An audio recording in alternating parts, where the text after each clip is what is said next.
ఏంటమ్మా ఎందుకు ఏడుస్తున్నావు? ఏంటి ప్రాబ్లం ఏంటి? సార్ వీడు మాయ మాటలు చెప్పి నా భార్యను లొంగ తీసుకున్నాడు సార్. ఇంతకుముందు వరకు నాతో బాగానే ఉండేది సార్, మంచిగా కలిసిమెలిసి ఉన్నాం.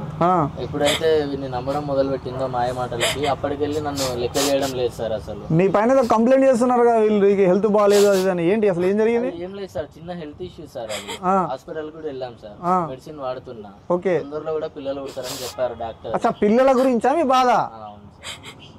ఏంటమ్మా ఆల్రెడీ ట్రీట్మెంట్ నడుస్తుందంట కదా, పిల్లలు లేరని చెప్పేసి ఎవరితో పడితే వాళ్ళతో ఇల్లీగల్ కాంటాక్ట్స్ పెట్టుకుంటే ఎలా?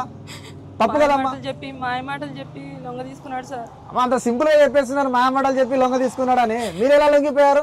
మీరు ఎలా నమ్మారు మాయ మాటలని? మీరే అంటున్నారు కదా, ఆ మాయ మాటలకు మీరు ఎలా నమ్మారు? సార్ నా భర్త సంసారానికి పనికిరాడు సార్. అదే అమ్మా చెప్తున్నాడు, దానికి హెల్త్ ఇష్యూ ఉంది, దానికి ట్రీట్మెంట్ నడుస్తుందని చెప్తున్నాడు కదా. వాడుతున్నా సార్ నేను. తనే చెప్తున్నాడు కదా అమ్మ, 2-3 years నా భార్యతో నేను సంసారం చేశాను, మంచి లైఫ్ మాది, మంచిగానే ఉంటుంది నా భార్య, మీ గురించే గొప్పగా చెప్తున్నాడు కదా. ఈ లోపే తనతో ఇలా ఆపేరు పెట్టుకుంది సార్.